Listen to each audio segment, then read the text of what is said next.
Jireh est son nom, car il pourvoit à mes besoins. Jéhovah Jireh, Jéhovah.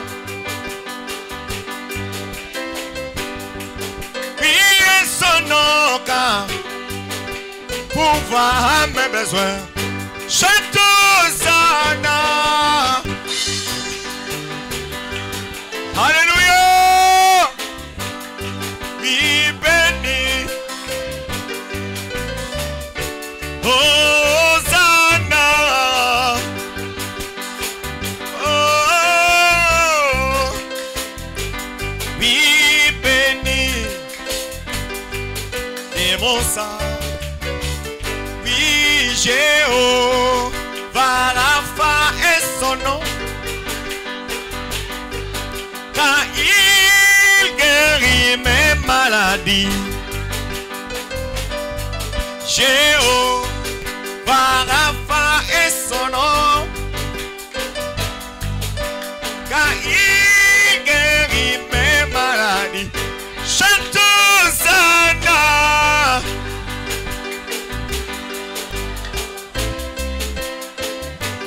Oui, béni. Chante Hosanna. Alléluia. Béni soient les rangs.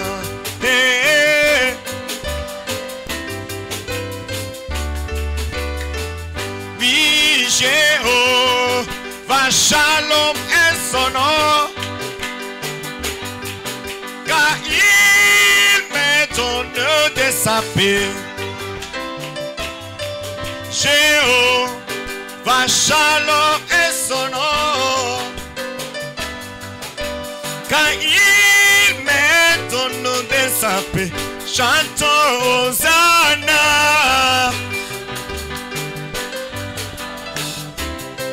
Alléluia. Sois les rochers. Chantons Hosanna.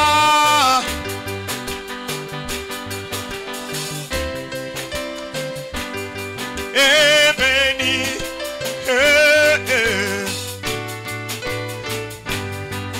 Oh, Ata Milele, Ata Milele. Oh, Ata Milele, Ata. Oh, Ata Milele. Milela, Milele. Milela, Milele. Milela, Milele. Milela, Milele. Milela, Milele. Milela, yo, yo, yo.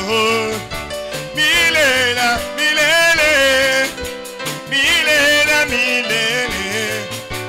Milela, Milele. Milela, Milele. Milela, Milele. Milela, Milele. Ata Milele.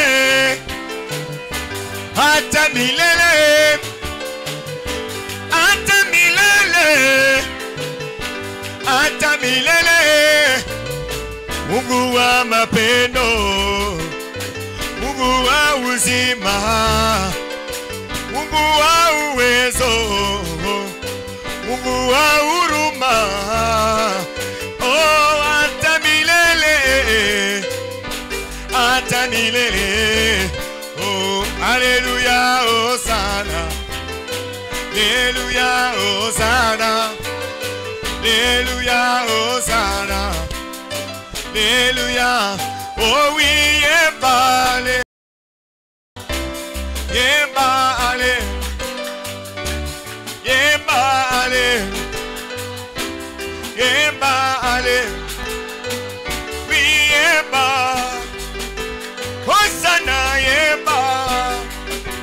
Hosanna, Yemba.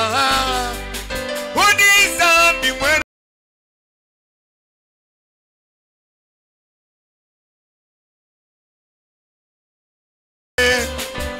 Udizambi wakushule. Alléluia, Alléluia, Alléluia, Alléluia, Alléluia, Alléluia. Alléluia, Alléluia.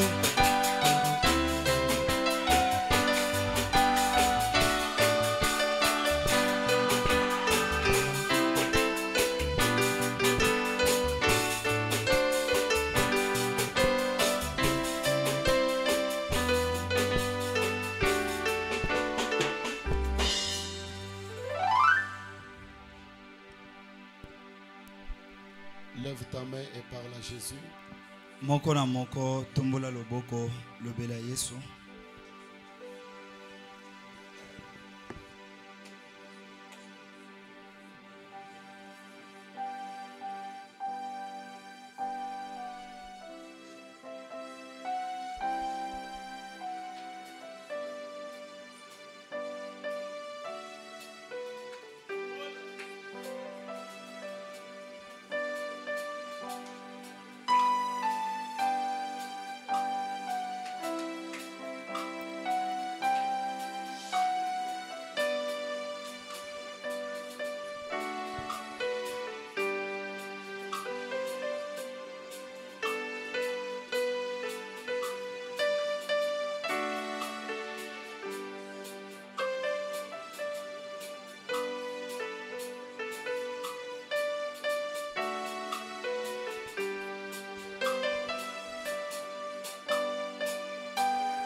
Seigneur Jésus, Dieu de William Branham, pendant ce moment, Seigneur, de l'exhortation, que ton esprit soit avec nous du début jusqu'à la fin. Ouvre nos entendements spirituels, amène-nous plus haut, Seigneur, et que ta bénédiction soit à la porte de tout et chacun de nous. Que cette onction qui est en ces lieux puisse transpercer et aller même dans l'auditoire invisible. On s'abandonne à toi, au nom de Jésus-Christ. Amen. Que le Seigneur vous bénisse. Nzambe apambola bino. Pendant que vous êtes debout, Wana bozali ya kotelema. lisons avec moi. Totanga elongo na ngai. Nous sommes venus, c'est pour la prière. Toye pona kosambela. Il ne faut pas montrer l'air fatigué. Kotalisa te bolembu na yo. Parce que c'est juste quelques heures et à minuit, on se repose. Eza bobele mo bantango moko tokozwa kino na minuit nde topemi. Et je bénis la présence de tout un chacun de nous. Na pamboli tina bozalisia moko na bino. Je m'entendais des amens. Nazelisa maki na bamen. Vous avez montré que vous avez vraiment la soif de la prière. Botalisi ete bozali penza na posa ya kosambela. Et je remercie le Seigneur. Bongo nazali kozongisa melesi mingi na Nzambe. Parce qu'il a donné presque chaque enfant de l'Angela Tabernacle le diplôme. Penza asili kopesa na moko ya bana mwangela maplomo. Je dis seulement si quelqu'un essaie de me jeter les poudres. Nalobeli kaka na bandeko soki moko meki kotia poudre. Et je ne vais pas lever cela. Nako longola ngote. Faut qu'il y ait l'argent. Ah, okofuta mbongo ponango. Payer l'argent et puis j'enlève. Ofuti mbongo sima nango nde na longoli. Imaginez que je fais 2 jours sans se laver. Tala kaka nazo nasala mikolo mibale na boyi kosokola. Okolala pongi. Yo kolala penza okoluka yo kopesa mbongo. Disons dans Acte 16, 31. Totangi na misala bantoma kuna mokapazomi na motoba nzela litangi ya tukumisato na moko. Paul et Silas se répondirent. Paulo na Silasi bayanoli. Crois au Seigneur Jésus. Ndima nkolo Yesu Kristo. Tu seras sauvé, toi et ta famille. Okobikisama yo na libota na yo. Paul et Silas se répondirent. Paulo na Silasi bayanoli. Crois au Seigneur Jésus. Ndimela nkolo Yesu. Et tu seras sauvé. Okobikisama Toi et ta famille. yo na libota na yo. Que Dieu bénisse la lecture de sa parole. Yahweh apambola litanga liloba na ye. Amen.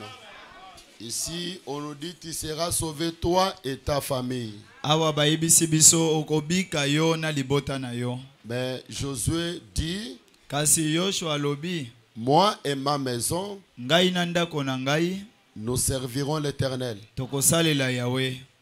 Mais ici, il ne s'agit pas seulement d'une maison, Awa ezali kaka te likambo ya ndako mobimba, mais ça regarde toute la famille. kasi ezotala libota mobimba. Que ce soit la famille élargie, la famille restreinte. Ezala bandeko na yoyo ya mpene to bozana bango mwa mosiko bana ba cousin ba cousine nyonso. Nous sommes tous concernés. Awa totanga mibiso banso. Amen. Aujourd'hui, j'avais parlé que je vais prier pour ma famille chrétienne. Awa nakana kiete lelo na kosambela pona libota na nga ba Kristo. Et ma famille biologique. Pe liboto nkola pesinga ina nzela na mosuni boye. Et chacun de nous fera de même. Bongo moko na biso pe okosalela yango. Amen. Nous sommes là, c'est pour prier pour nos familles. Tozali awa lelo pona kosambela na tina mabota na biso. Parce que l'heure est grave. Po ntango ezali penza somo mingi. Les féticheurs Bato na soloka cherchent les gens à sacrifier bazoluka bato nini bango bapesa mbeka pour conserver leur pouvoir. pona kobatela banguya na bango. Voire même les sorciers Ata bandoki cherchent à sacrifier des gens pour conserver leur pouvoir. bazoluka bapesa bato mbeka po babatela ba bokonzi na bango. Mais pour les miens, Pona ba oyo ya ngai nous disons non. tolobi te na yango. Amen. Amen. Pour ceux de ma famille, je dis non. Pona ba oyo ya libota na ngai na lobi te. Et ensemble, disons non à cela. Elongo toloba te. Amen, amen. Amen. Voyez la puissance de la description Nguya oyo ebebisaka est très puissant plus que la puissance de la construction. ezali na bokasi mingi koleka nguya oyo etongaka. Quelqu'un peut faire autant d'années pour construire une maison. Autant Moto- de mois, des mois et des mois. Akoko zwa basanza pe bambule belebele po atonga. Mais pour détruire cette maison, Pona kobuka ndako yango dans quelques minutes, eza kaka na ba minuti moke on peut la détruire. bakoko buka yango nyonso. Quelqu'un pour avoir la bonne santé, Moto po azwa nzoto kolongono il a fait beaucoup de moyens. Il a mangé les shawarma, il a mangé les boudins. ali ya Il a mangé beaucoup de choses. ali eloko songolo mpaka la mabe. Mais pour détruire cette santé, Kasi po nzoto kolongono yango ebeba la diarrhée de quelques minutes kaka polo ya ba mwa minute moke peut tout détruire. ekoki kobebisa nyonso wana. Amen. Ça s'appelle la puissance de la destruction. Ebengami nguya oyo ya kobebisa. C'est pourquoi nos miens, on a besoin que le Seigneur les protège. Nde tina oyo toza nango posa ba oyo ya biso yawe abatela bango. On n'a pas besoin d'être en deuil, non. Toza na posa te ya kozala na matanga. Qui veut être en deuil ici? Nani alingi matanga awa? Qui veut le deuil? Nani alingi matanga? Il n'y a personne qui veut le deuil. Namoni moto moko te alingi matanga. Mais Dieu nous a demandé une chose. Kasi nzamba sengi biso eloko moko. C'est la prière. Ezande mabondeli. S'il vous plaît, j'aimerais voir les yeux de chacun. Nalombi nalingi miso moko na mona yango. Hein? Il faut que chacun me regarde. Esengeli moko na moko atala ngai. Vous voyez, lorsque Job avait perdu ses richesses, Bomoni tango yobo abungisaki bozwi na ye. Job n'avait pas déchiré les habits. Yobo apasolaki bilamba te. Lorsqu'il a perdu ses maisons, Tango bandako na ye bebi. Job n'avait pas déchiré les habits. Yobo apasolaki bilamba te. Mais lorsque Kasi tango Job a appris Yobo ayoki que tous ses enfants qui mangeaient chez les frères aînés sont morts, bana ne nyonso wane kolia na ndako ya kulutu na bango la bakufi. Bible dit Job a déchiré les habits. Biblia elobi ete Yobo apasolaki bilamba na ye. C'est dans Job 1, 18. Ezali na Yobo ya liboso kuna mokapo ya 12. Lisons ensemble avec moi. Totanga elongo na ngai. Peut-être tu n'as jamais perdu un être cher. Bala mosuna no bungisa te moto moko atina pona yo. Peut-être vous entendez seulement de la mort de loin. Bala moso oyoka kasangwa kufa kaka na mosika. Mais ce n'est pas facile à supporter. Ezali petete pona koyikela yango. Lorsque vous perdez votre papa, Tango kufisi tata na yo, votre maman, mama na yo, votre frère, ndeko na mobali, les membres de la famille, ba moko ya libota na yo. ce n'est pas facile. Ezali petete penza. Demba lobaka bokono na kati to monteza e bale ya mai. Okoyo kapasi wana te mais monto azana kati.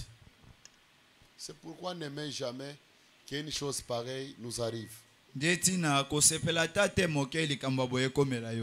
Il parle encore lorsqu'un homme vint et dit, tes fils et tes filles mangeaient et buvaient du vin dans la maison de leurs frères aînés. Et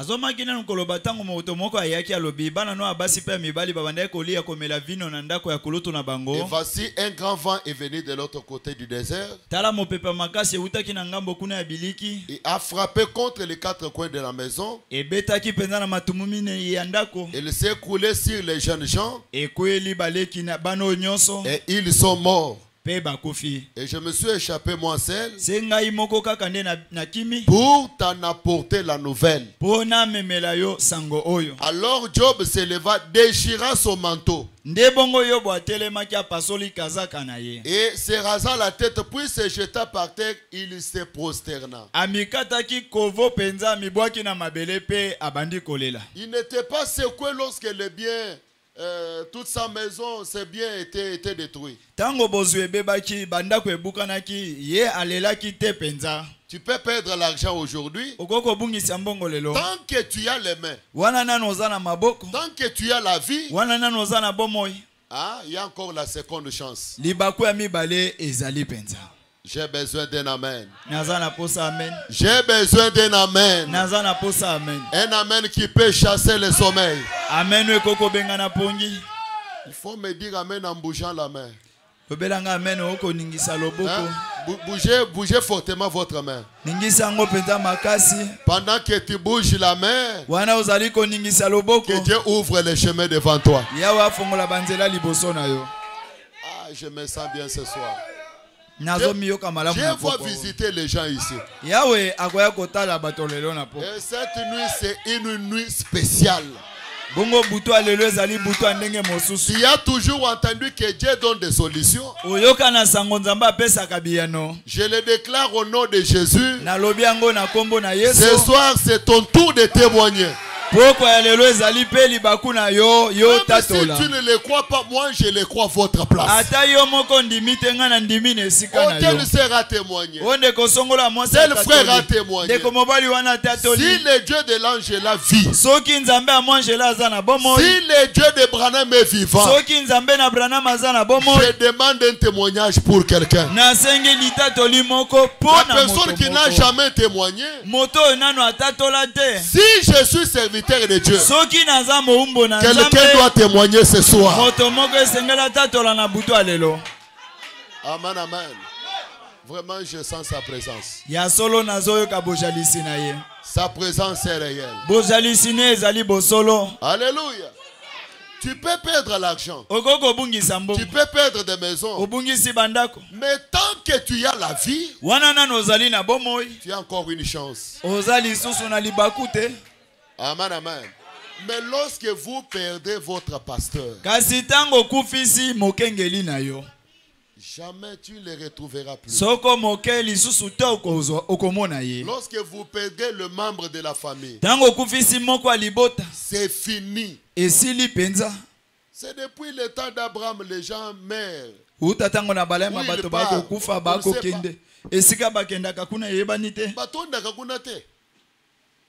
Depuis l'époque de Adam, bazokufaka baset bakenda banini bakenda bakaye bakufa bakunda bango. Amen, amen. Mais kuna batonda kate, soki a otoze belé boy, mais kuna bazandeni. Kola pambola bien. C'est pourquoi n'acceptez jamais et n'aimez jamais de perdre un être cher. Nous sommes rassemblés en ces lieux. C'est pour prier pour nos familles. Amen. C'est une prédication de William Branham, ta famille. Pourquoi Dieu a inspiré William Branham sur ta famille? La famille est chère. Frère Neville, la famille est chère. Tu n'es pas lié, frère. Tu n'es pas à l'école. Ozana kela cité. Hein? Sois libre, frère. Sois libre. Zana bonsomi ndeko na ngai. Aidez les frères à être libres. Bosunga ndeko azana na bonsomi. Hein? Écoutez. Boyoka. Frère Branham nous parle ici dans nous n'avons point ici-bas de cité. Là, il parle de son père.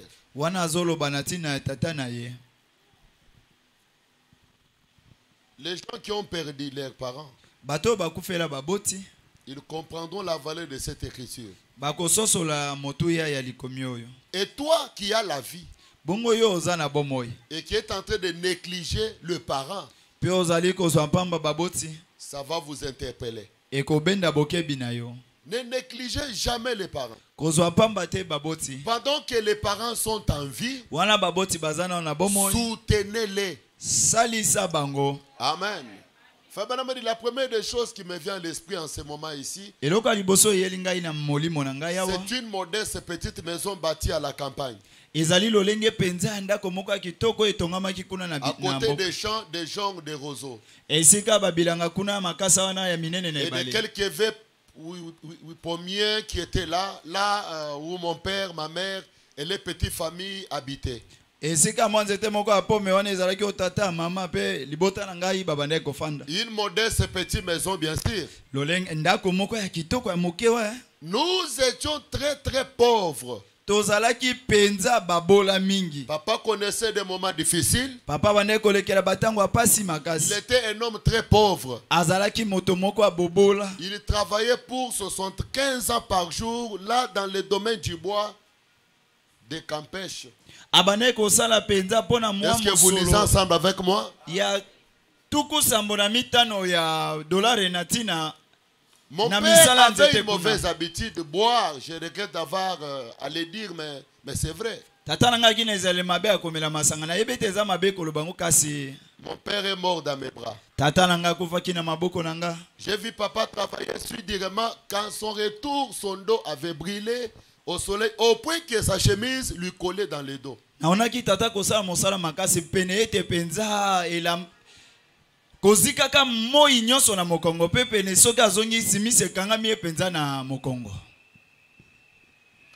devait prendre les ciseaux et décoller ses chemises de son dos. Peu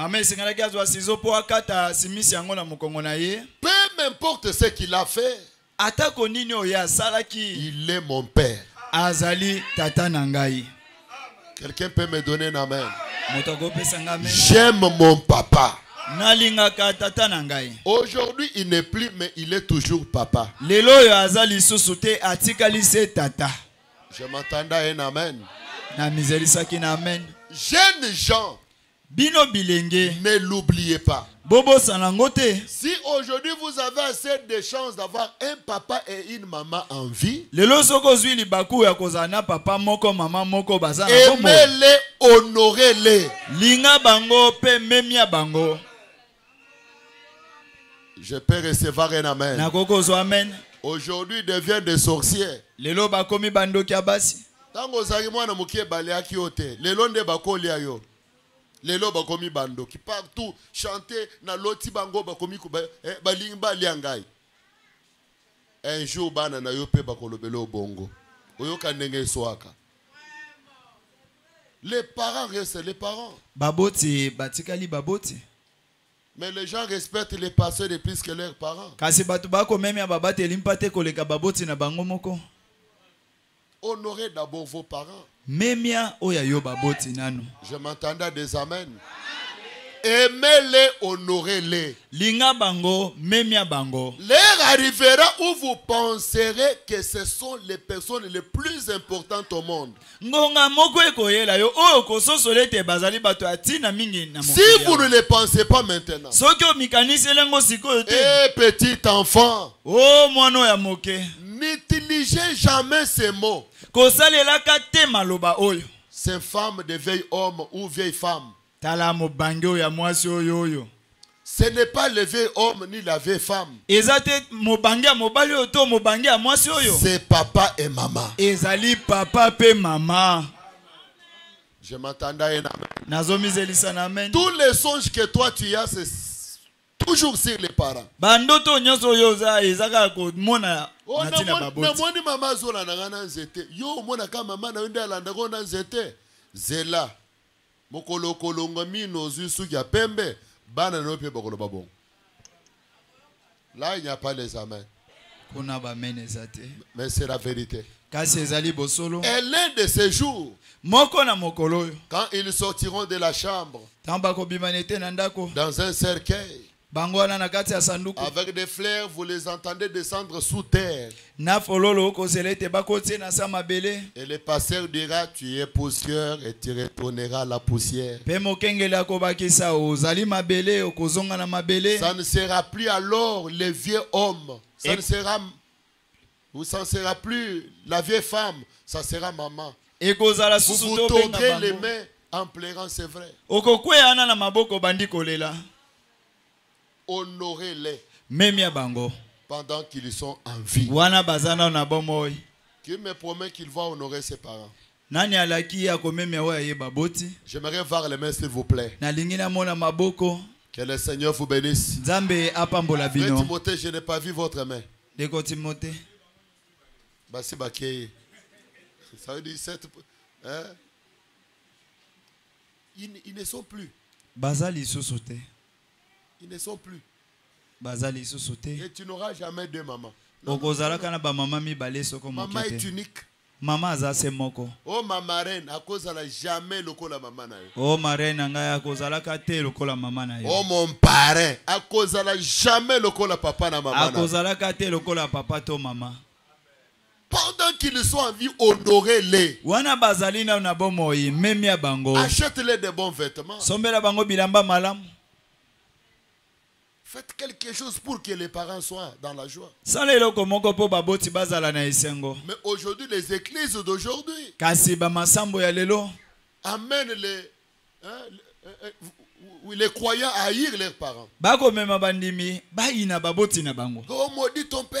Oh la kama be na Il est tata à na la yo. base de votre souffrance. Tout le Yende monde. mota memeli yo pasi oyo. Papa nangai, azwa, maman, papa. On ne maudit pas les parents. Balakelaka baboti mabete. Même s'ils sont des sorcières et des sorciers. Ata bali bandoki. La Bible dit celui qui maudit ses parents. Biblia elobi akolakela mabe baboti na C'est dans ye. Lévitique, son sang retombera sur lui. Biblia elobi kuna na Levitique makila na ye kokwe likolo na ye. Tu ne peux jamais maudire les parents. Okoki soko mokete kolakela baboti mabe. Même les tatas moisi là, ce sont des parents. Ata tata wana ya mwasi aza moboti te. Surtout bango bamone likabuna banoko. Ce sont les parents. Baza baboti na yo. Ne les maudissez pas. Kolakela bango mabete. La Bible interdit. Biblia epekisi yango.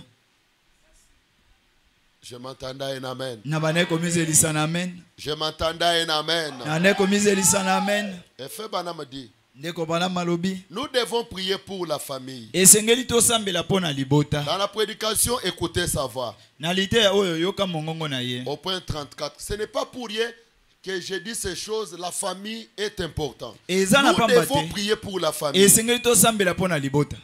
Fabana me dit au point Ndeko B. bana na lobi na itani mibale. Ceux qui confessent être chrétiens Ba oyo bazolo babaza ba Kristo. s'agenouillent tout simplement en faisant une petite prière du genre fait maison. Bako fuka makosa mo libonde ya moke kaka pona mwanda kona ye. Seigneur, bénis ma famille et moi. Nzambe pambola libota na ngai penga. Et prends soin de nous. Pe zwa mokumba na biso. Bonne nuit. Ah butu malamu. Ça, c'est juste la prière. Hein. Wana ezase nde libondeli. Ça, c'est juste la prière. Une prière de quelques secondes. Mwa libondeli moko boya mwa moke kaka. Avec le sommeil. Na pongi na miso. Et le matin suivant, ils se lèvent et disent, guidez-nous pendant la journée, bonne journée. Oh kamba biso na kati na mokolo. Mokolo malamu. Nous devrions nous entendre au Seigneur. Esengeli na biso to mizelisa Vous epai voyez, na Nzambe. Bomoni. c'est toujours nous qui parlons. Se biso kaka nde tolobaka. Ne lui donnez pas une occasion de nous répondre. Totikelaki libakute ye pa lobela biso. C'est-à-dire, si nous sommes en prière, Elakisi soki toza na kati ya mabondeli. prions-leur jusqu'à ce que notre âme entre dans la présence de Dieu. Tosambela kino milema na biso ekota na bozalisi na Nzambe. Ensuite, détendons-nous à écouter sa voix. Pe sima nango tofanda kimia tozela toyoka mongongo na ye. Pas une prière de 2 minutes. tout. Amen et Sili. Non, non. Bongote. Entrez dans la dimension. Kota na mozindo. Montez, montez, montez jusqu'à toucher Dieu. Mata kino yo simba nzambe. J'ai besoin d'un amen. Nazana posa amen. Dans la prédication expectative. Nalité ya Au oyo. point 80. Bozeli. 80 partie B. Juste en bas là. Etendi nango ya mibale. Febana m'a dit. Neko bana malobi. Ouvrez la Bible. Fongola Biblia. Lisez la Bible et priez. Tanga Biblia pe sambela. Là avant de dormir avec la famille. Yoana libosola la na libota mobimba. Ne vous agenouillez pas juste pour dire bénis ma famille. Non. Kofuka magate polo bo pambola libota. Quand vous priez pour la famille, tango zo sambela pona libota. il ne faut pas être négligent. Kozwa makambo na pamba te. Oh, Seigneur, bénis Marie. Onzambe pambola Marie. Bénis Joël, Pambola John. Joël pe John. Et tous, Pe bango nyonso. vous sautez au lit. Mbala moko Non, yo wana non, na non, mbeto. non, non. Bongo te. Restez là avec Dieu. Tikala Oh là wana na nzambe. Restez là avec Dieu. Tikala wana na nzambe. Vous connaissez cette chanson qu'on chantait des fois. Boyebi nzembo to yembaka kala kuna.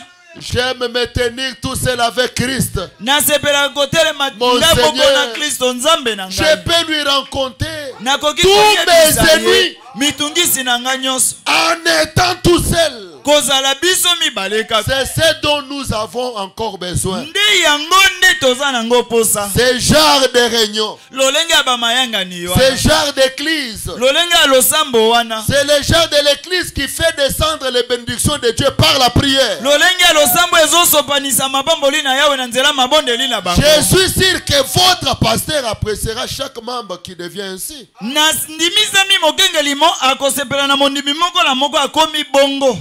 Vraiment, une église qui doit entrer dans la profondeur de la prière. Église oyo ezindi na mozindo ya mabondeli.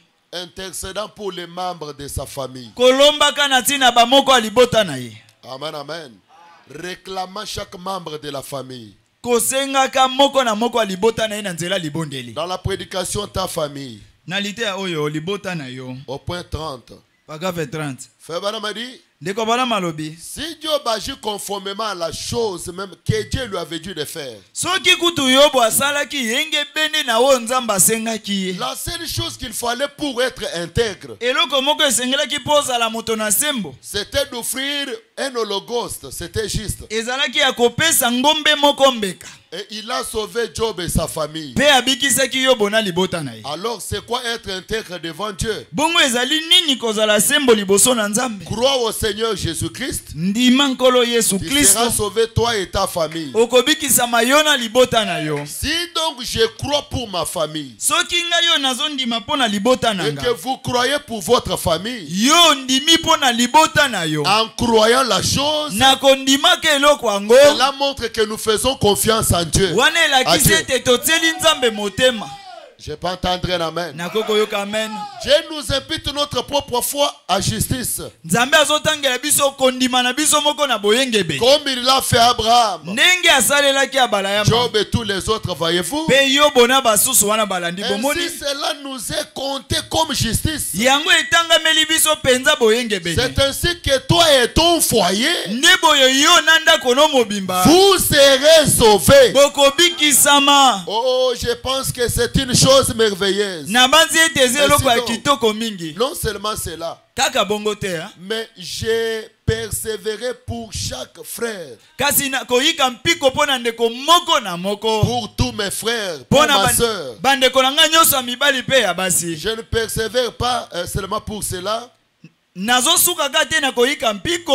mais je persévère pour chaque personne qui est dans mon église. Pe nazokoba koyika mpiko ata pona moko na moko aza na losambo na ngai. Je persévère pour vous tous. Pona bino nyonso nazokoba na koyika mpiko. Je veux que vous persévériez pour moi. Nalingi pe bino bosala ngo bongo pona ngai. Est-ce que quelqu'un va prier pour moi ce Moto soir? moko pe akosambela pona nga na butu lelo. Bougez les mains s'il vous plaît si vous allez prier pour moi. Soki bokosambela pona nga bopepa loboko. J'ai besoin de vous voir prier pour moi. Naza pe na posa komona bino bosambela pona nga. Dans la prédication, question-réponse numéro 3. Mituna pe biyano kuna eteni yango ya misato. Au point 129. Paragraphe 129. Febana m'a dit, Ndeko bana malobi. Que dois-je faire pour ma famille? Nini esengeli na sala pona libota na ngai? Que dois-je faire pour ma famille? Nini esengeli na sala? Utilisez pour votre famille la même foi que vous utilisez pour vous-même. Salela kondima moko salela kapona yo. Salela ngopo pona libota na yo. J'ai besoin d'un amen. J'ai besoin d'un amen. Si tu as la foi pour toi-même, Soko zana kondima pona yo moko. utilise-les aussi pour la famille. Zwango pe salela ngo pona bandeko na yo. Oh, il ne prie pas avec nous. Oh ya sambela kana sote. Mais utilisez la même foi. Zwaze kondima moko ya yo wana. On n'a pas besoin d'entendre les deux même dire de quelqu'un proche de la famille. Twana posa te koyoka ta matanga ya moto moko ya libota. Toboyango. Tu peux utiliser la même foi là. Okokyo salela se kondima moko ya yo. Que tu as toujours utilisé pour vous. Oyo salela kawana pona yo. Et l'utiliser aussi pour les membres de la famille. Otiango pe na mosala pona bandeko ya libota na yo. J'ai besoin d'entendre les bruits. Nazana posa koyoka bamen. J'ai besoin d'entendre les bruits. Nana posa na yoka bolo bamen. Alléluia. Confiez-les au Seigneur. Zwa bango pesa bango na nzambe. Ce soir, je confie les membres de ma famille Pourquoi au lelo Seigneur. nakabiba moko ya mabota na ngai pai na nzambe. Les enfants de ma maman. Bana ya mama na ngai. Hein? Chaque membre de la famille, je les confie au Seigneur. Moko na moko alibota na kabiba bango na nzambe. C'est très profond. Eza mozindo mingi. Et croyez de tout votre cœur que vous allez être sauvés. Pe ndima ete yo obokobikisama. Ne laissez pas cela venir simplement dans votre pensée naturelle ici. Non. Kotika kaka te ya na makanisi no abomoto awa. Laissez cela descendre à l'intérieur.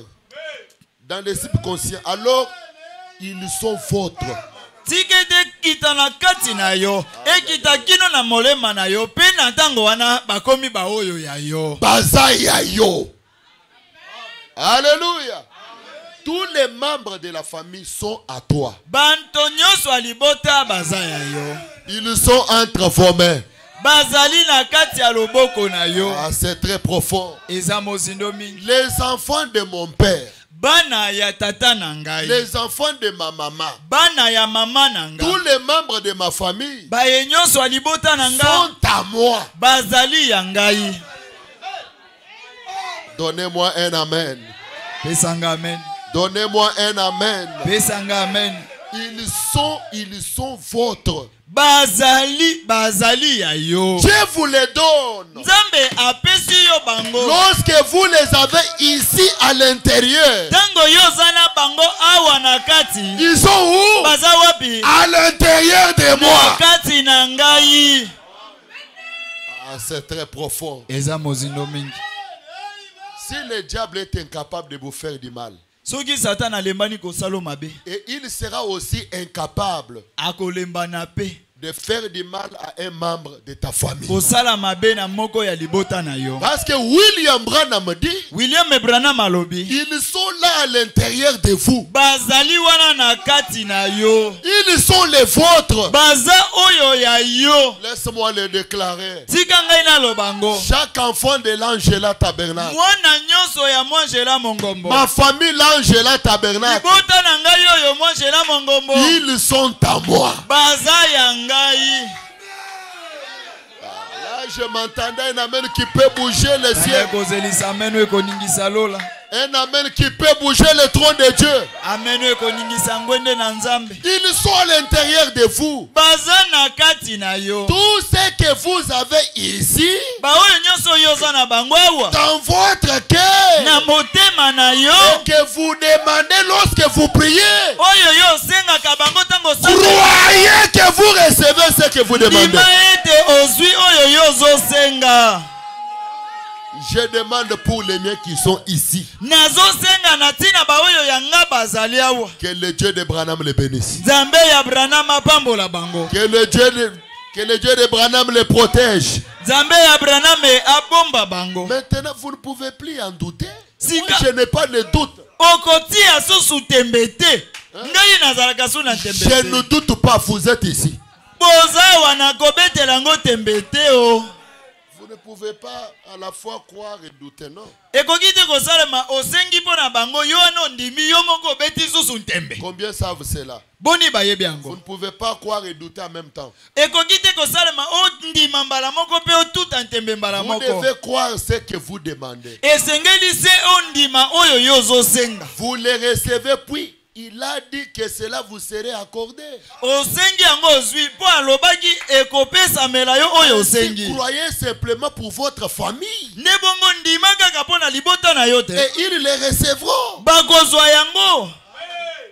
Croyez pour votre famille. Ils les recevront.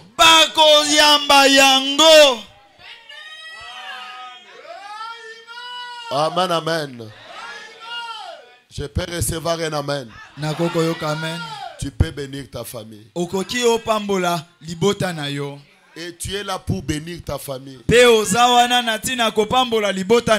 Au passé, mais moi je suis le plus jeune. Au passé, mais il y a des grands frères. Non, non, je le déclare. Sous cette chair. Devant cette chair. Avec mes deux pieds dans la parole. Je dis que Dieu ne regarde pas votre âge. Alléluia. Je l'avais dit la fois passée que Gédéon était le plus jeune dans la famille de Manassé. Mais c'est lui que Dieu a choisi pour libérer sa famille. Pas seulement libérer sa famille, mais libérer tout un peuple.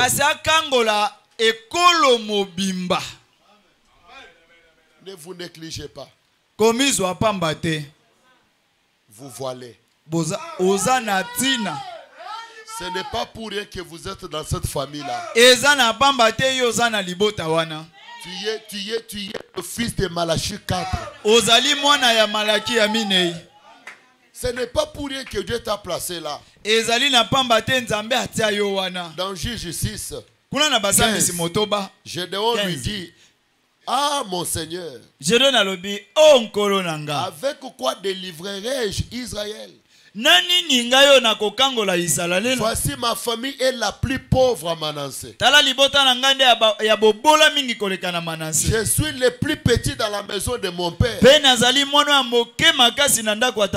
L'Éternel lui dit: je serai avec toi. Et tu battras Mandia comme un seul homme. Laisse-moi le déclarer que tu n'es pas seul. Donnez-moi un amen qui peut bouger l'enfer. Ma soeur, tu n'es pas seul.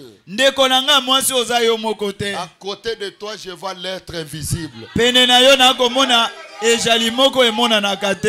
vois l'ange du Seigneur. Je vois la colonne de feu. J'ai besoin d'un amen. Frère Branham dit dans Regardant l'invisible. Au point 6, les dernières paroles. Frère Branham a dit: mais une seule personne constitue la majorité en Dieu. Une seule personne constitue la majorité en Dieu. Partie A, les dernières paroles. Frère Branham dit: tel que vous êtes là, quand Dieu vous regarde, il voit la majorité en vous. Est-ce que quelque chose entre?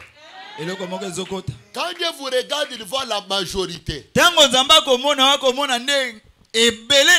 Il voit ton grand frère. Il voit ta grande soeur. Il voit tes parents. Tel que tu es là, vous constituez la majorité. Une seule personne constitue la majorité en Dieu. Mais une seule personne constitue la majorité en Dieu.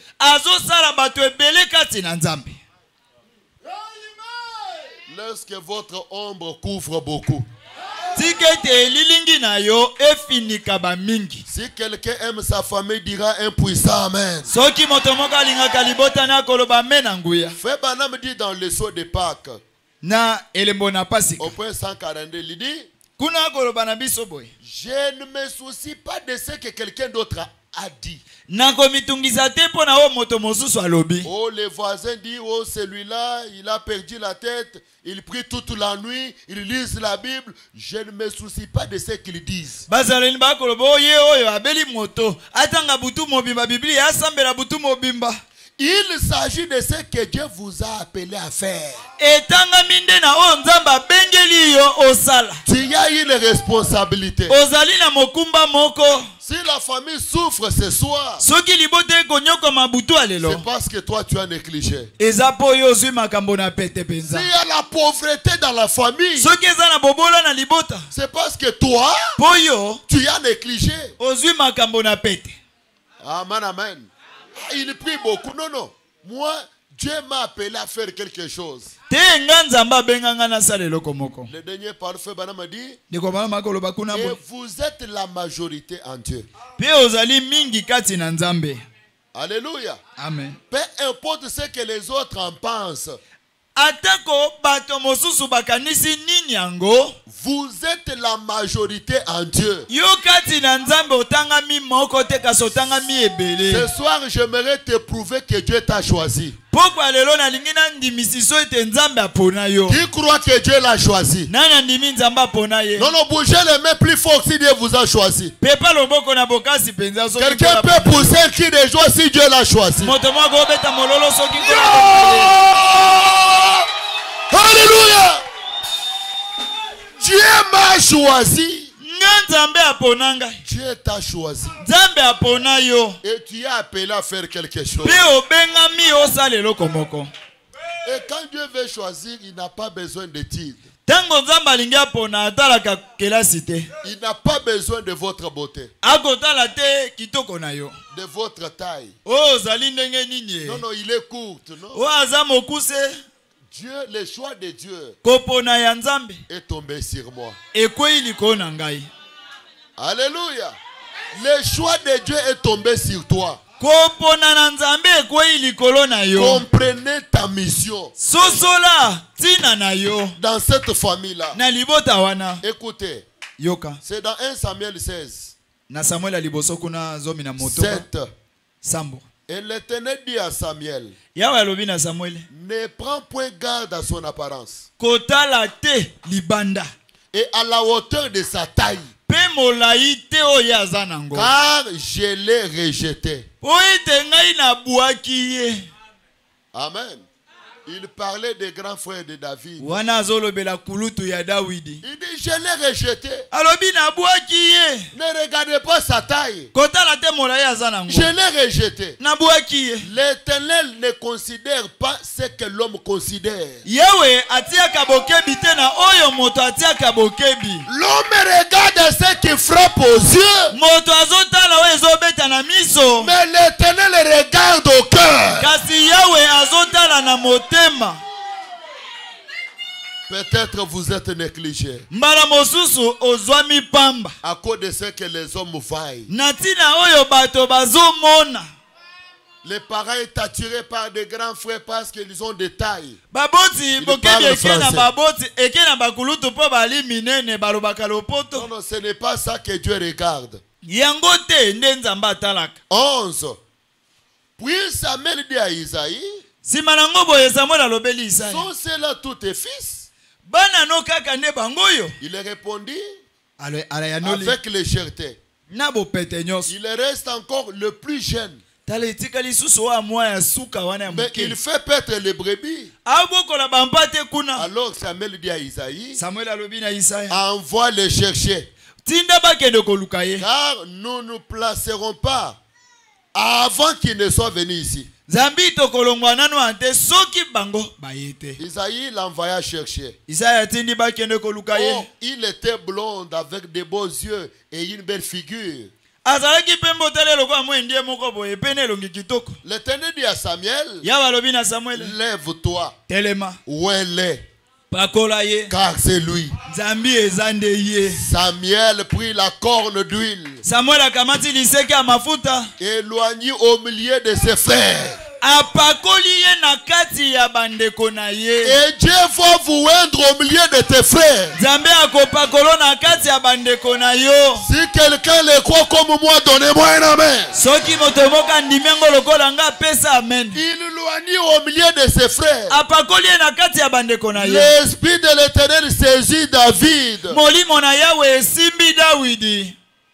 Et à partir de ce jour et dans la suite, pe wuta mokolo wana kino bamikolo Samuel elandaki. s'éleva et s'en alla à Rama. samuel atelemaki mpe azongi. Notre Samuel, c'est William Branham. samuel na biso ezali william branham. Il est déjà parti, esi akei mais lui, il est déjà versé sur nous. kasi mafuta esi esopani likolo na Le biso. Seigneur t'a choisi. kolo aponi yo. Quand je te regarde, je vois l'huile sur toi. tango nazotala nazomona mafuta likolo na yo. Quand je te regarde, je vois l'onction de Dieu sur toi. tango nazotala yo nakomona epakolami na nzambe. Sortez dans l'amnésie. bima na kati na Tu es bobosani le oyo. sauveur de ta famille. ozali mobikisi ya libota na yo.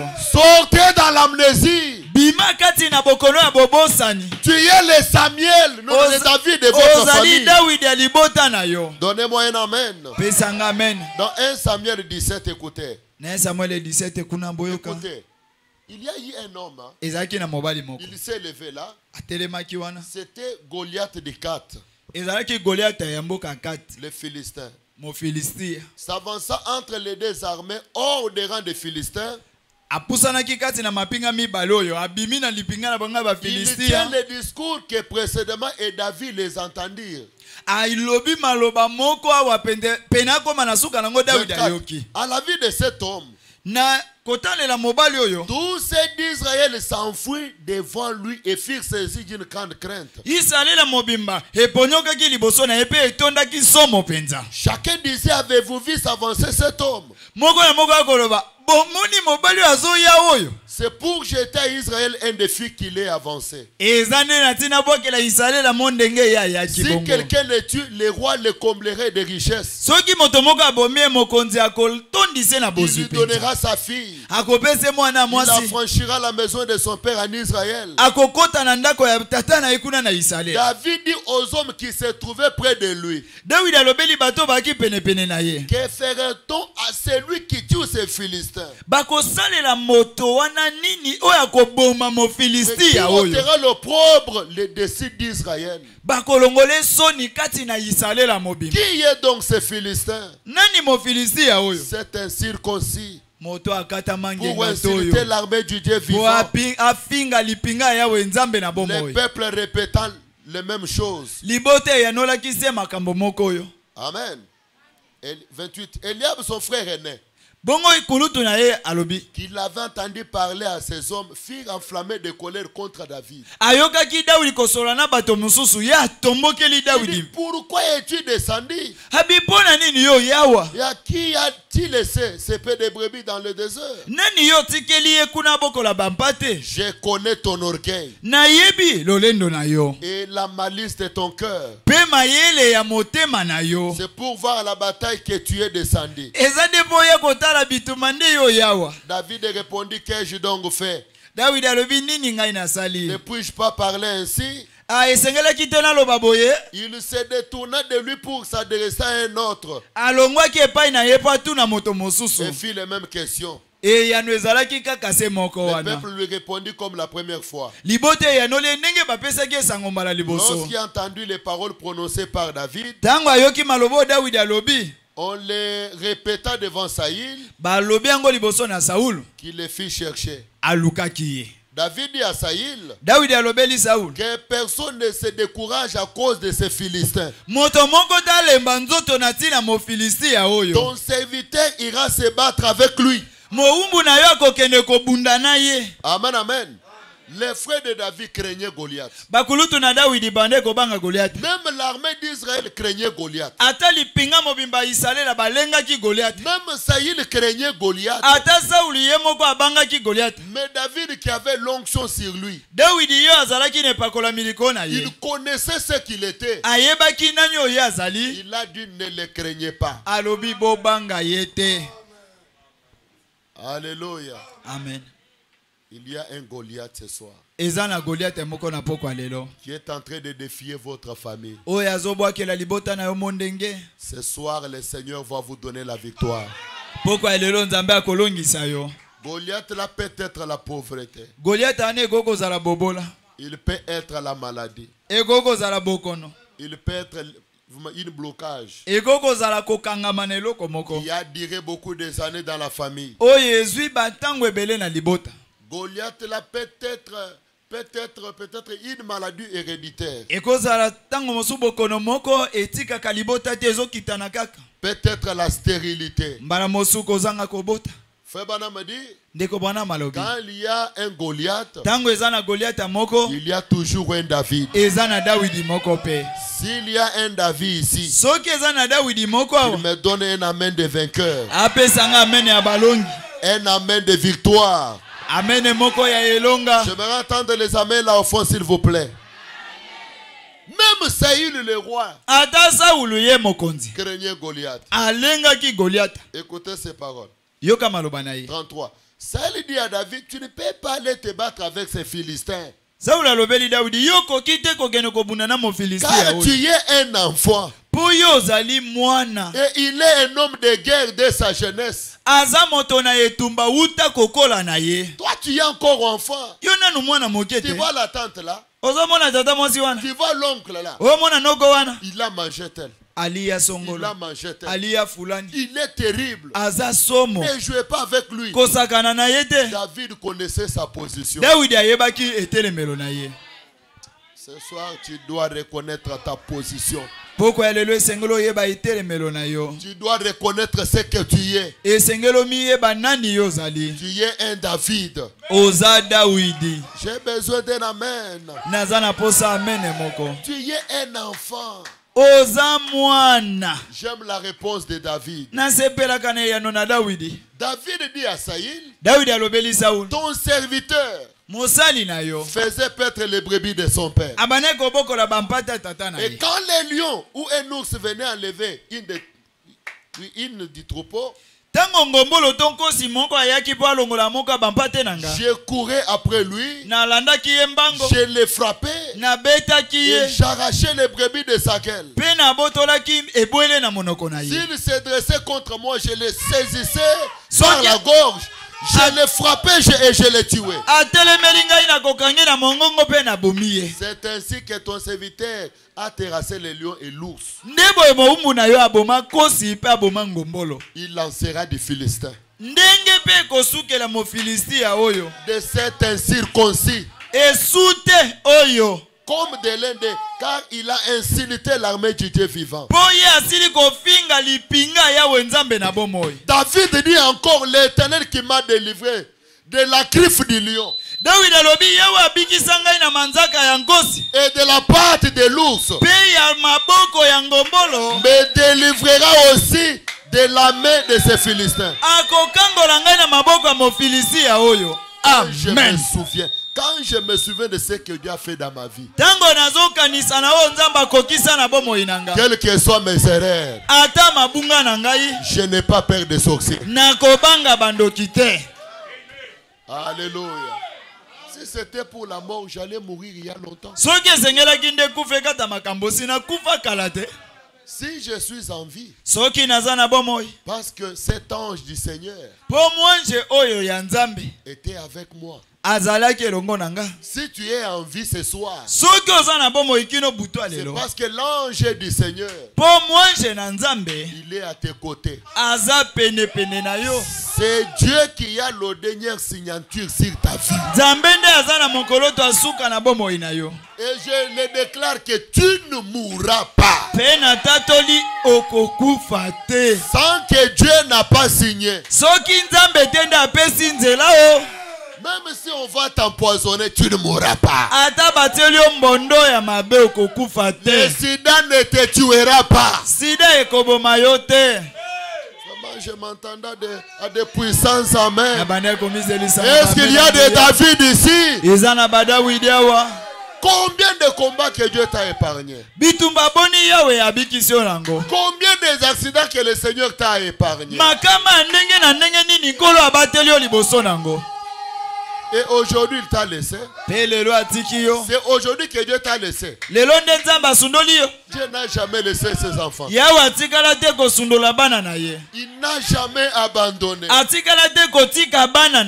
Peu importe ce que tu as fait, Dieu n'abandonne jamais. Dieu n'abandonne jamais. Quand je vous regarde, je vois l'ange du Seigneur à tes côtés. Je vois la colonne de feu qui se tient sur toi.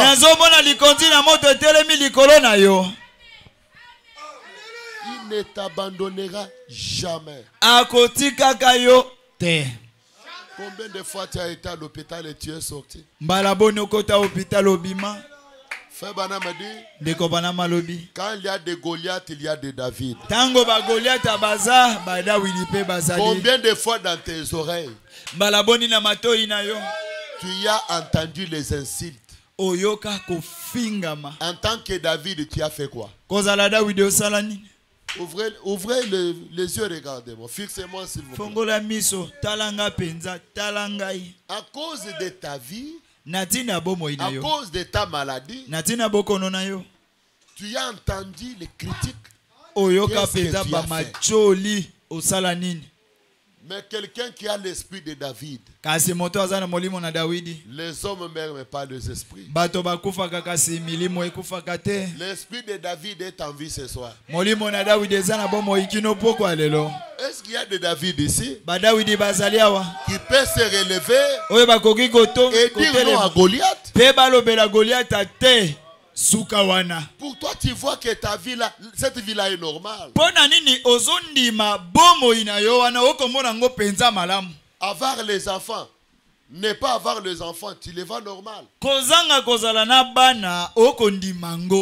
peut relever ce défi lancé par Goliath? Tous les frères de David, il craignait Goliath. Saïl craignait Goliath. On doit y avoir quelqu'un qui doit se taper la poitrine et affronter Goliath. Jusqu'à quand ta famille sera dans la honte. Au lieu de se lever, de faire quelque chose, c'est ça le travail. Hein? C'est ça le travail.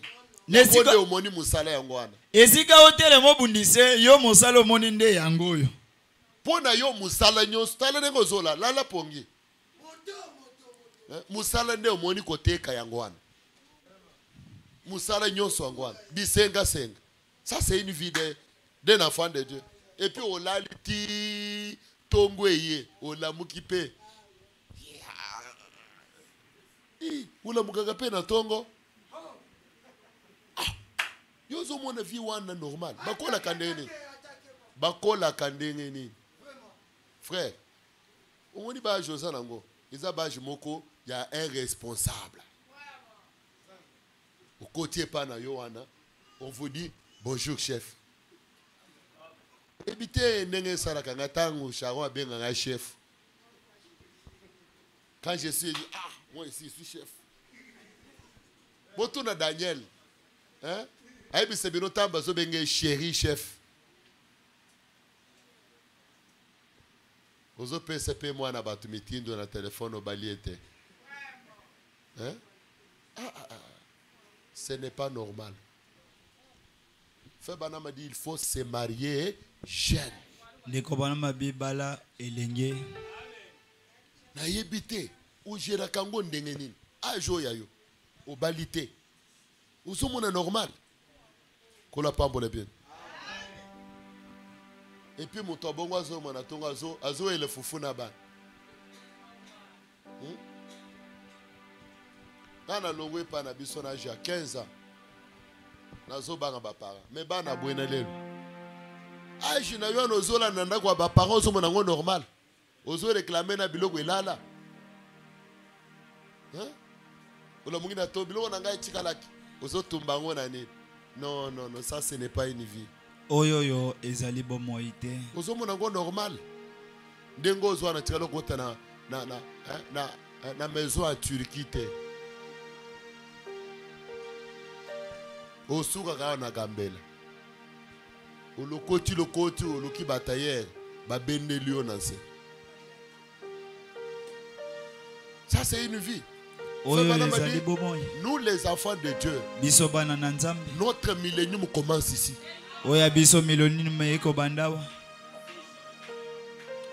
Nako kamena bien. Nazo blakete nazo tombola kondima na yo. Kola tozo la tabilamba seconde main. O moto alati e batindi ande ye na fliperi yo zo lati. Yo tiriki olati wana ya yo. Bakabelo ko kabela. Soko lati tiriki muntu alati alembi akabelo yango. Non non. Il y a d'autres choses, il faut dire non. Et un biloko mosolo bate na yango. On le dit vraiment, cette année ici, Mobu Oyo, Moussala ya moto natiki. Kola pambola bien. Soko ozui décision te, dans l'année tu parles so, elongwane elongi ya bajen. Moto kobo mabino. Soko ozui engagement te. Oui, c'est frère, naza frère, mieux sa frère te, oza gambe. Nini moto. Kola pambola bien. Je connais un frère à na pourquoi. Nebinde komoko ayawate lelo na pourquoi. Ces frères là chaque fois nazo kota na naye azali kolwa moto amona kangaite. Frère Tentino wana alali nazo tambwisi. Abi muntu oyo. Abika kandenge nini. Quand je regarde, je vois seulement le Dieu de l'Angela qui les protège seulement. On a kotana komona mwangela, nzambe ya mwangela zo batela. Ça veut dire alali. Journée ici la kandeni ni moto aboy.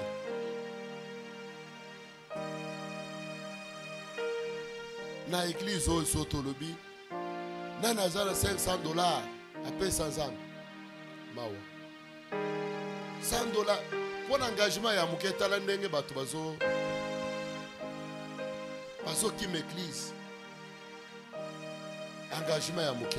Non, non, ce n'est pas normal. Que le Seigneur vous bénisse. Qui doit relever ces défis? Nani alongola mondenge oyo? Que le diable a lancé à la famille.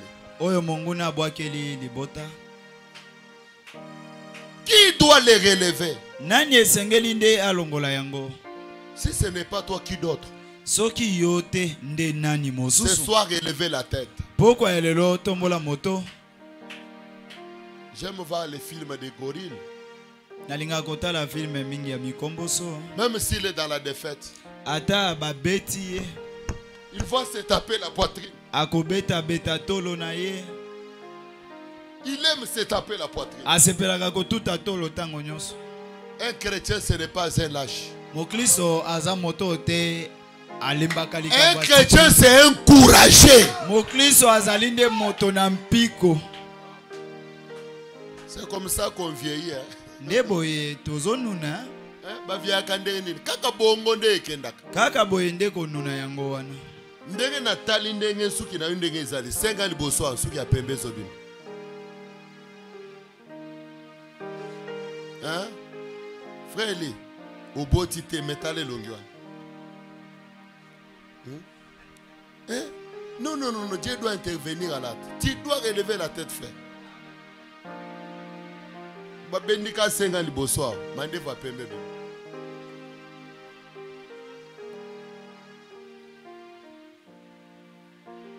Et ces gens pareils, ils ne veulent pas prier.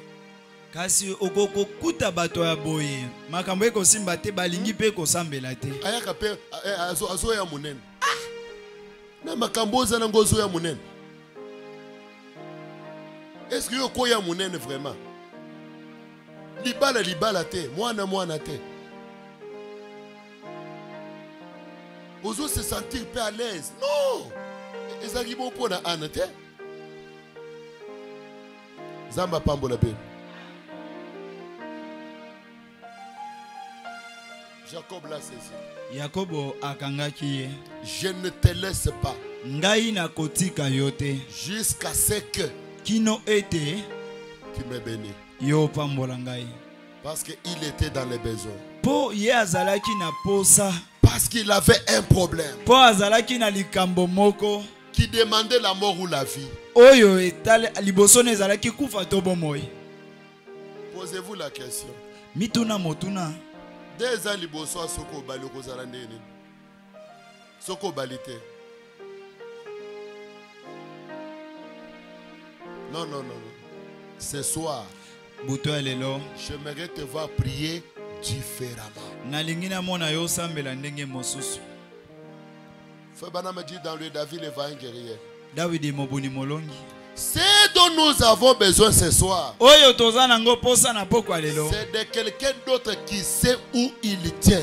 ezali ya moto moko oyo ayebi ye atelemi wapi. Ce dont nous avons besoin ce soir, oyo toza nango posa na pokwa lelo c'est des hommes et des femmes ezali mibali mpe qui basi moko connaissent leur position en Jésus-Christ. oyo bayebi esika na bango batelemi na Kristo. Et quand le diable se vante, Tango Satan akotuta tolo bien sûr qu'il se vante, ya solo atutaka tolo il continue à se vanter. mpe azokoba kosala ngo. Nous avons toujours des Goliaths. Tozali se na bagoliata Et nous avons aussi toujours des David. mpe toza se na badawidi. Grâce soit rendue à Dieu pour cela. Nkembo ezongela nzambe mpo na yango Il s'est vanté. ye abandaki kotuta tolo Et cela est tombé dans les oreilles des mauvais gars. mpe ekomaki na mato ya mobali moko ya ndenge Un mosusu. petit garçon qui se promenait là. Elenge mobali moko abandaki kotambola Il wana a fallu lever les yeux comme ça pour voir ce que c'est un homme. esengelaki atombola miso mpo atala o nde moto, Mais il savait qu'il était élu par Dieu. kasi ayebaki ye aponama na nzambe Et qu'il avait l'onction sur lui. mpe azalaki na epakolami likolo na ye. Il avait mis Dieu à l'épreuve. azwaki nzambe atie ye liboso na momekano. Il savait qui était Dieu. ayebaki nzambe aza nde nani. Il savait où il se tenait. ayebaki esika oyo ye atelemaki. Alléluia.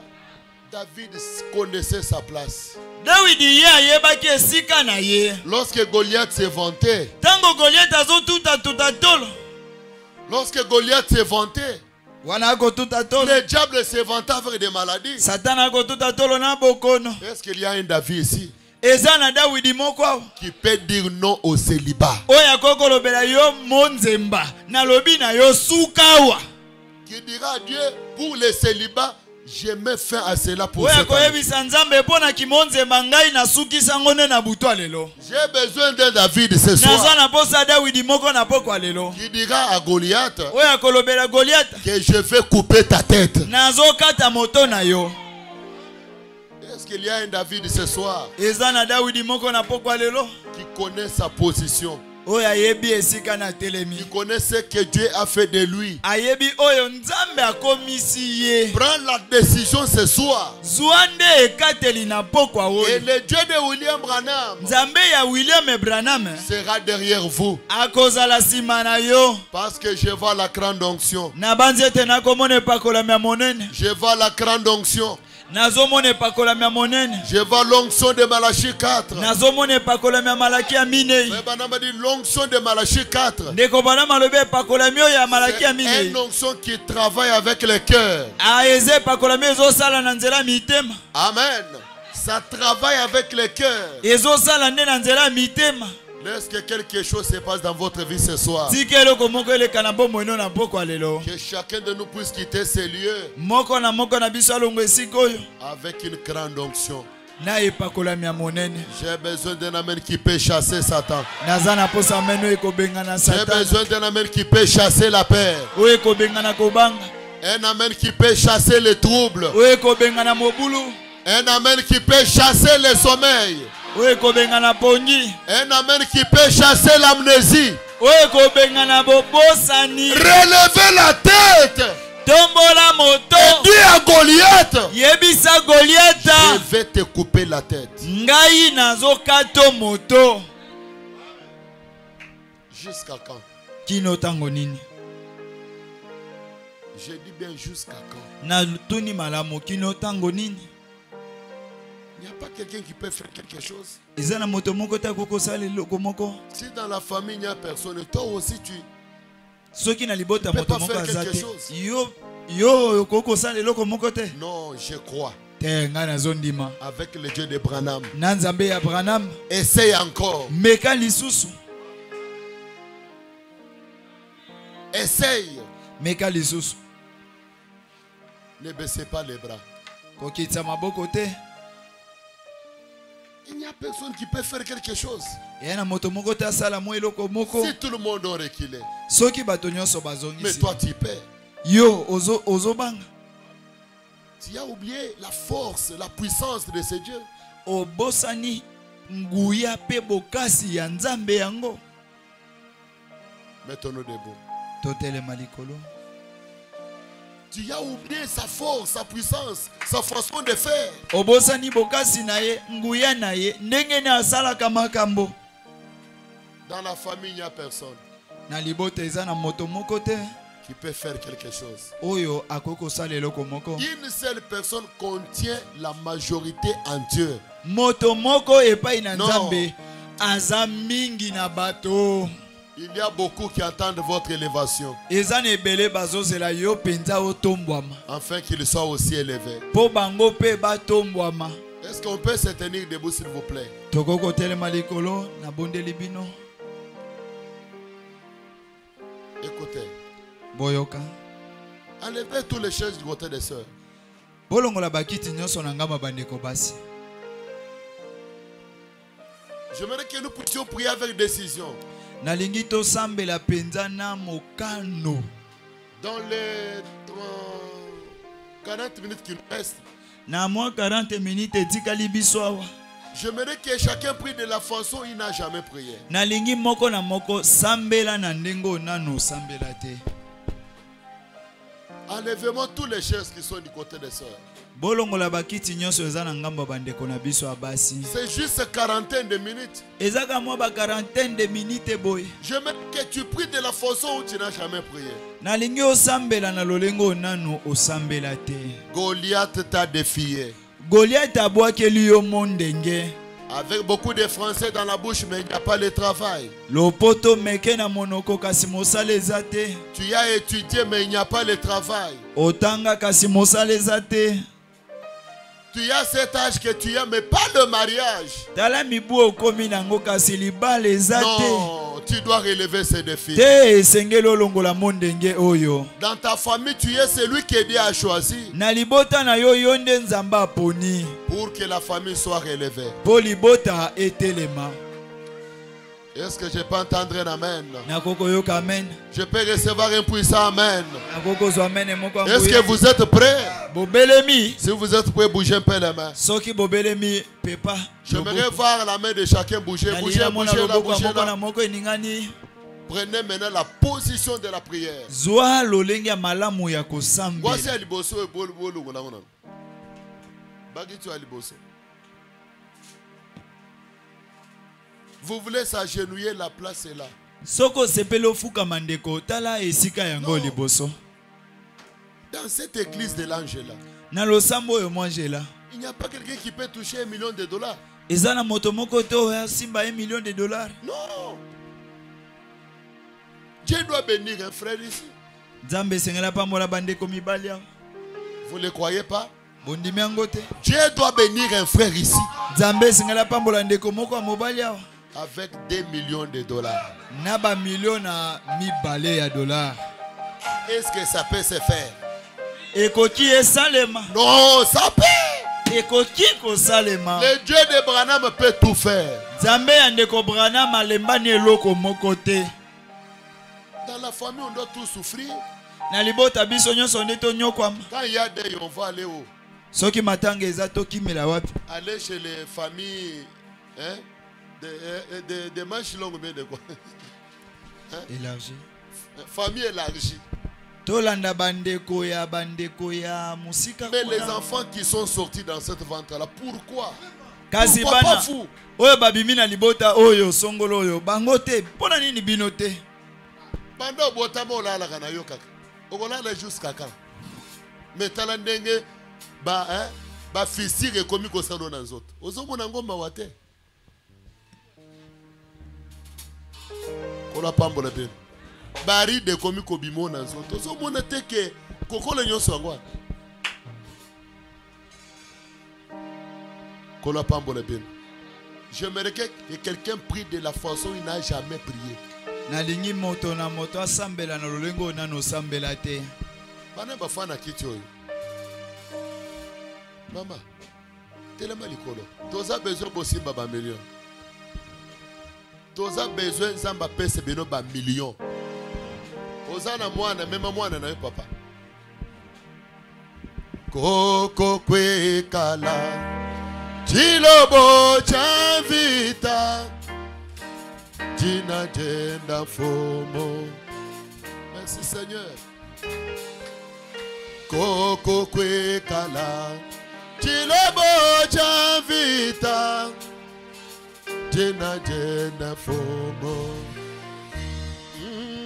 Hallelujah fomo monene.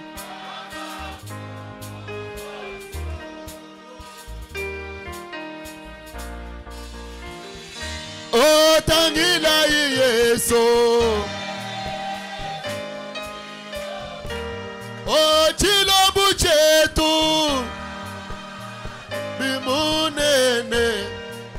O yo yo yo wa. Zambi wa zambi yonso. O tangila Yesu. Chilobu chetu. Yo yo yo wa. Zambi wa zambi yonso.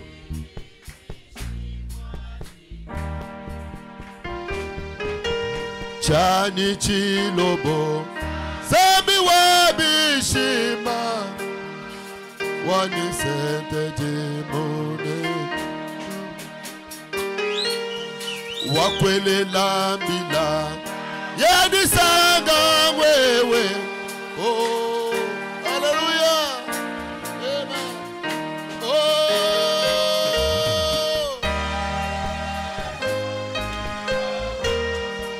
Chilobu chetu. Oh yo yo yo wa.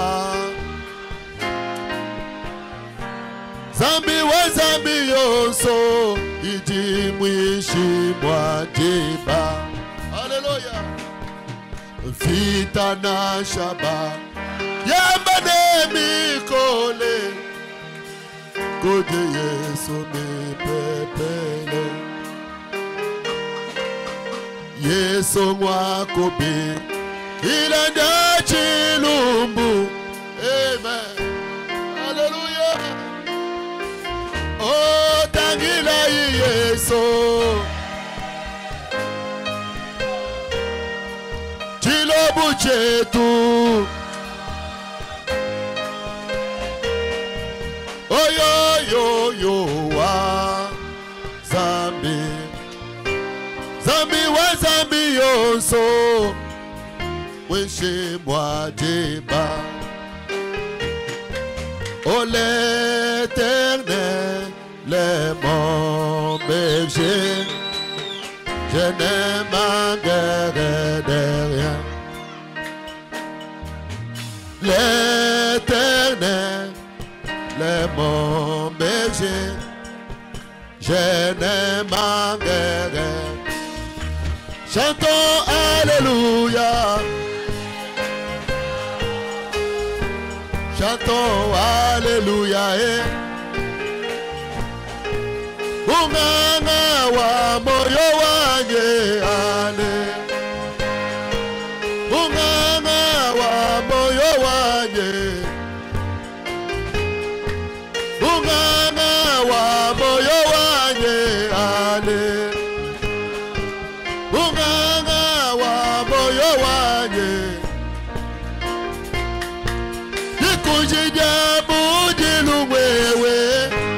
Merci Jésus. Nikujija mujilu mwewe. Haleluya. Wakafa baba lubanye. Wakafa baba lubanye. Wakafa baba lubanye. Amen. Chantons Alléluia. Nikujida mujilu mwewe. Nikujida mujilu mwewe. Alléluia. Tumundenga mema mundenga Yesu. Mundenga mema mundenga Yesu. Mujana mema mujana Yesu. Merci Seigneur. Mujana mema mujana Yesu. Hey! Alléluia babu tumbi bwende. Merci Jésus. Alléluia. Alléluia bwati ngada Yesu. Chantons Alléluia. Chanu chechi pweka weza miande. Chantons Alléluia. Chanu chechi weza miande. Chantons Alléluia.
Alléluia. Alléluia. Alléluia. Hey! Alléluia. Alléluia. Alléluia. Alléluia.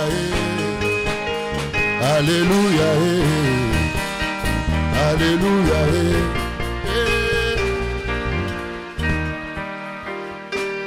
Lève la main. Tombola loboko. Trop, c'est trop. Loba eleki eleki.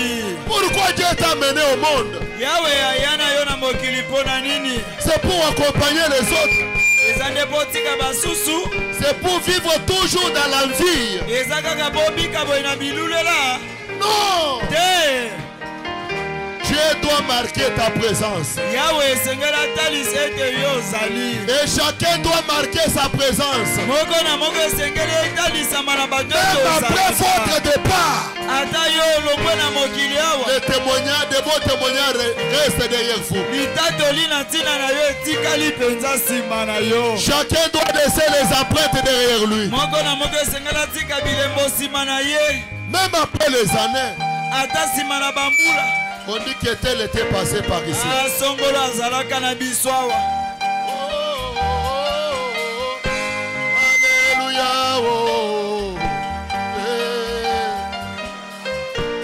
Alléluia. Munganga wa moyo wange. Alléluia. Alléluia. Munganga wa moyo wange. Alléluia.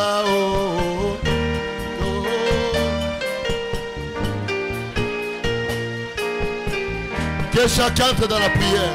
Moko na moko akota na kati na mabondeli. Les huissiers aidez-moi s'il vous plaît. Basungi bosalisanga na bondeli.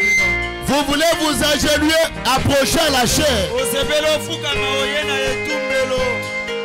La prière change les choses. Mabondeli ebongolaka makambo. La prière change les choses. Libondeli ebongolaka makambo penza.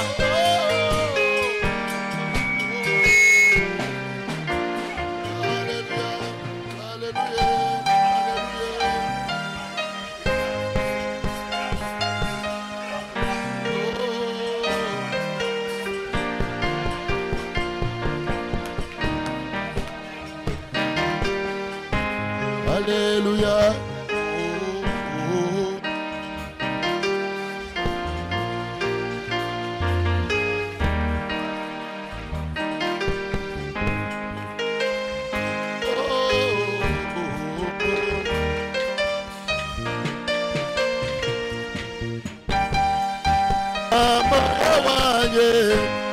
Alléluia.